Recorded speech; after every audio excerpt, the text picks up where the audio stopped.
और जैसा कि आप देख पा रहे होंगे, ये मॉडल पेपर नंबर 29 है, जो आपकी लेवल फर्स्ट और सेकंड दोनों के लिए इम्पोर्टेंट रहेंगी। ठीक है, तो देखिएगा, आपको पहले तो एक अपघटित गद्यांश दे रखा है, जो 1 से लेकर 4 क्वेश्चन तक इसी गद्यांश से पूछे जाएंगे, जो यहाँ से लेकर यहाँ तक दे रखा है। तो आप एक बार देख लीजिएगा, इन्हीं से संबंधित क्वेश्चन रहेंगे। तो जिसमें आपका पहला क्वेश्चन पूछा है, कौन से शब्द में संधि नहीं है। ठीक है, अगर ओवरऑल देखें इन सभी ऑप्शनों को ध्यान से, तो आपके ऑप्शन नंबर 4 में कोई भी संधि नहीं होगी। ठीक है, तो ऑप्शन नंबर इसका 4 सही हो जाएगा। ठीक है, नेक्स्ट देखिएगा, स्वामी जी के अनुयायी हिंदी को आर्य भाषा कहते थे, वाक्य में कौन सा काल था।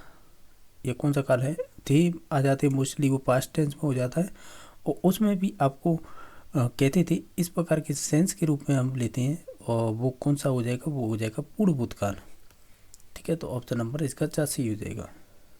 नेक्स्ट देखिएगा कि स्वामी जी ने संवत 1922 में आर्य समाज की स्थापना की थी, इसमें कौन सा वाक्य होगा ये।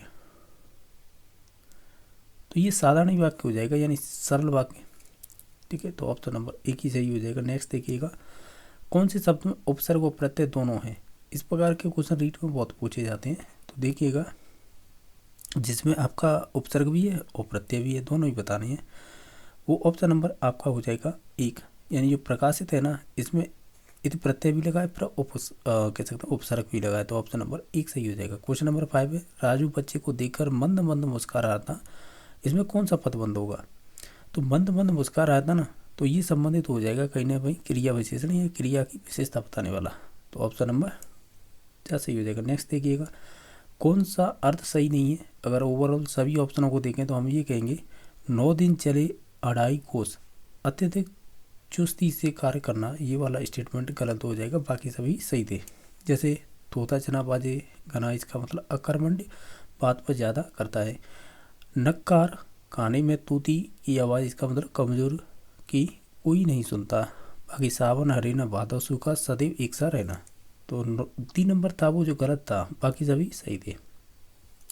7 नंबर क्वेश्चन है, अव्यय शब्द में, यानी अव्यय शब्द कौन सा नहीं है इसमें से। अगर देखें तो वो हंस हो जाएगा, बाकी सभी अव्यय पद हो जाएंगे। क्वेश्चन नंबर 8 है, कौन से शब्द में बहुवचन का सही प्रयोग नहीं हुआ है। अगर आप सभी ऑप्शनों को ध्यान से देखेंगे तो आज्ञा ही रख दिया है, इसमें कोई भी चेंज नहीं हुआ है, तो ये बहुवचन का सही प्रयोग नहीं हुआ है। नेक्स्ट क्वेश्चन देखिएगा, क्वेश्चन नंबर 9, कौन सा शब्द है उभयलिंगी होगा, यानी उभयलिंगी यानी दोनों लिंगों के रूप में उपयोग कर सकते हैं उसका, तो हम ये कहेंगे इसमें से हो जाएगा चांद। नेक्स्ट देखिए, वाक्यांश के लिए एक शब्द कौन सा सही नहीं है। अगर ओवरऑल सभी को देखें आप ऑप्शनों को, तो ऑप्शन नंबर 2 गलत हो जाएगा। जंगल में रहने वाले, यानी जंगल में लगने वाली आग को बड़वान कहते हैं, बड़वानल, ये गलत है। उसे तो दावाग्नि कहते हैं ना।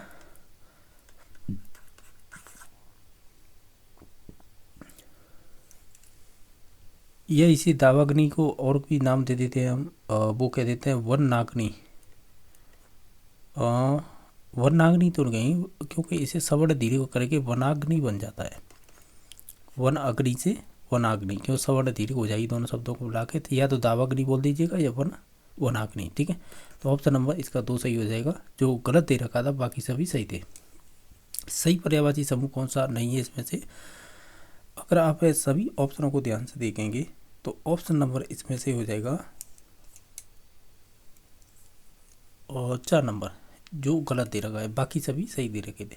राजस्थानी शब्द है, जैसे हड़ावों का अर्थ क्या होता है, इसका मतलब होता है आपका कि बिना बुवाई की गई भूमि, तो ऑप्शन नंबर 1 सही हो जाएगा। ये कह रहा है तत्सम समूह कौन सा हुआ इसमें से। अगर ओवरऑल सभी को देखें तो इसमें से संबंधित हो जाएगा पित्त और पृष्ठ, ये आपके तत्सम शब्द हो जाएंगे। नेक्स्ट देखिएगा, 14 नंबर क्वेश्चन है कि वर्तनी की दृष्टि से अशुद्ध शब्द कौन सा होगा। अगर ओवरऑल देखें तो हम ये कहेंगे दुरावस्था है, ये गलत है, बाकी सभी सही थे। कौन से शब्द में समास सही प्रयोग नहीं हुआ है।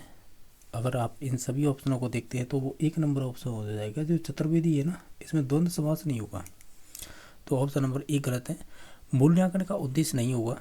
अगर ओवरऑल सभी ऑप्शनों को देखें तो छात्रों की विद्यालय उपस्थिति का ज्ञान कराना, तो ऑप्शन नंबर 1 सही हो जाएगा, सॉरी 3 नंबर सही हो जाएगा। उपलब्धि परीक्षण का उद्देश्य नहीं है।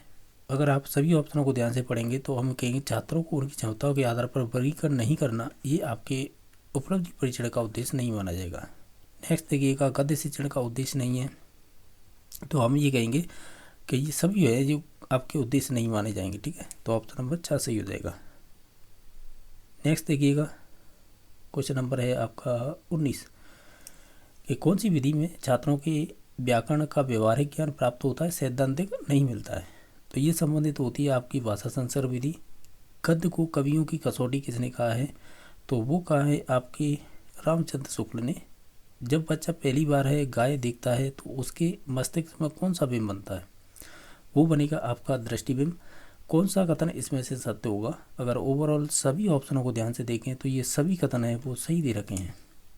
नेक्स्ट देखिएगा, जो है आपका 23 नंबर क्वेश्चन, कौन सा कथन है वो असत्य होगा इसमें से। अगर देखें तो हम ये कहेंगे स्वतंत्र लेखन विधि प्राथमिक तथा उच्च प्राथमिक स्तर के लिए यहाँ पर उपयोगी होगा। ये वाला है ना, ये स्टेटमेंट है, गलत हो जाएगा।